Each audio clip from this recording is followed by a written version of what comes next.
कहानी की शुरुआत होती है। सबसे पहले एक सड़क को देखते हैं। हम उस सड़क पे पूरी तरह से सन्नाटा है। कोई भी गांव वासी उस सड़क का इस्तेमाल नहीं करते थे। सबका यही मानना था, जो भी व्यक्ति वो सड़क पार करके आएगा वो अकेला नहीं आएगा, अपने साथ एक साया भी लाएगा। अब कुछ व्यक्ति जो थोड़े पढ़े लिखे थे वो इन सब बातों पर ध्यान नहीं देते थे। एक व्यक्ति जिसका नाम रोहन है, वो शादीशुदा है और आज उसको गांव के बाहर कुछ काम था, मगर उसे ज्यादा लेट हो जाता है। और उसकी बीवी जिसका नाम राधिका है, वो अपने पति को बार बार फोन करके परेशान करती है, जल्दी आ जाओ, पूजा के लिए लेट हो रहा है। बात यह है कि आज प्रशांत की माँ का जन्मदिन है और इसलिए उन्होंने घर में पूजा रखी है।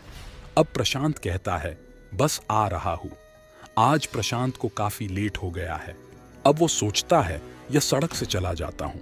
अब वो इसी सड़क से जाता है और आधा रास्ता पार कर वो कहता है, देखा कोई दिक्कत नहीं है इस सड़क पे, बस फालतू की अफवाह फैलाते हैं गांव वाले।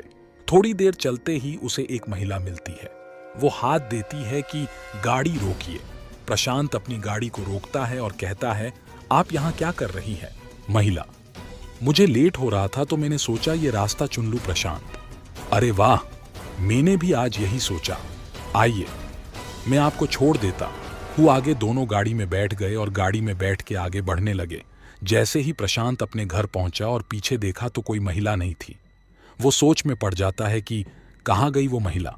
फिर थोड़ी देर बाद यह सोचता है, शायद मेरा वहम था। अब वो घर पहुंचता है तो सब उसका स्वागत करते हैं और पूजा शुरू होती है। और थोड़ी देर बाद गंगा जल सबको दिया जाता है, सब ले लेते हैं, मगर प्रशांत मना कर देता है, नहीं लेता। वो कहता है, नहीं, मुझे नहीं चाहिए, दूर रखो। सब यह सोचते हैं, शायद दूर से आए तो थके हैं। पूरे परिवार ने कहा, आप आराम कर लीजिए। प्रशांत थोड़ी देर में सो जाता है और शाम को जब उठता है और शीशे में जाकर देखता है तो ये वही महिला दिखती है जिसने प्रशांत से लिफ्ट लिया था और अपने आप को शीशे में देखकर मुस्कुराने लगती है।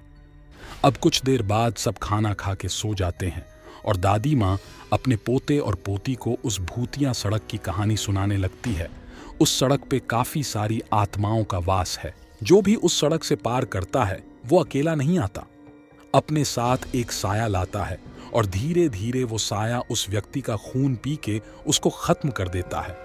और धीरे धीरे उसकी प्यास बढ़ जाती है और आस पास के लोगों का खून पीकर मार देता है।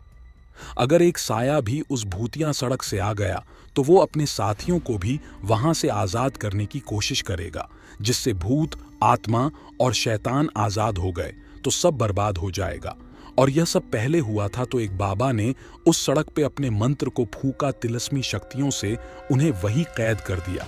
अब वो तब तक यहाँ नहीं आ सकते जब तक कोई उन्हें वहां से अपने साथ बाहर न लाए या वो किसी के शरीर में प्रवेश करेंगे तभी आ सकते हैं। इसीलिए उस सड़क पर जाना मना है। समझे बच्चों?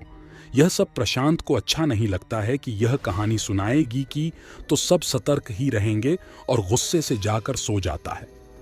थोड़ी देर बाद सब सो जाते हैं और प्रशांत आधी रात को उठकर अपने आसपास देखता है और अपने पड़ोसी के घर में घुसकर सभी लोगों का खून पीने लगता है और सभी को बड़ी बेरहमी से मार देता है। और दादी माँ की नींद खुल जाती है और वो देख लेती है यह सब प्रशांत को करते हुए। तुम मेरे बेटे नहीं हो सकते।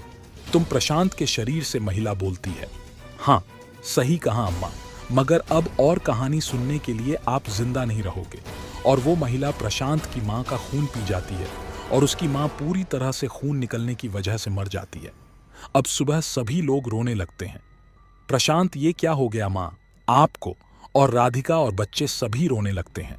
अब प्रशांत अपने बीवी और बच्चों को कहता है, राधिका, तुम अपने मायके चली जाओ, जब यहाँ सब ठीक हो जाए तो आना। राधिका मन ही मन सोचती है, प्रशांत बहुत बदला गए हैं जब से कल से आए हैं। अब राधिका हाँ कह देती है। इधर प्रशांत अब तो खून ही खून और सभी गांव के लोगों को उस सड़क के बारे में बताना शुरू करता है ताकि उसके साथी भी उस सड़क से आजाद हो सके। अब राधिका को अपने मायके में यह सब बात पता चलती है कि भूतिया सड़क पे सब जाना आना शुरू करने वाले हैं। कल से है। वो कहती है, यह प्रशांत नहीं है। अब राधिका को वो कहानी याद आती है जो उन्हें उनकी सासू माँ ने सुनाई थी, भूतिया सड़क की, और वो समझ जाती है क्या करना है। वो आती है अपने घर बच्चों को मायके में ही छोड़ देती है। वो प्रशांत को कहती है, मैं आ गई, मेरा मन नहीं लग रहा था। प्रशांत के अंदर की महिला, कोई नहीं, अब बचोगी भी नहीं।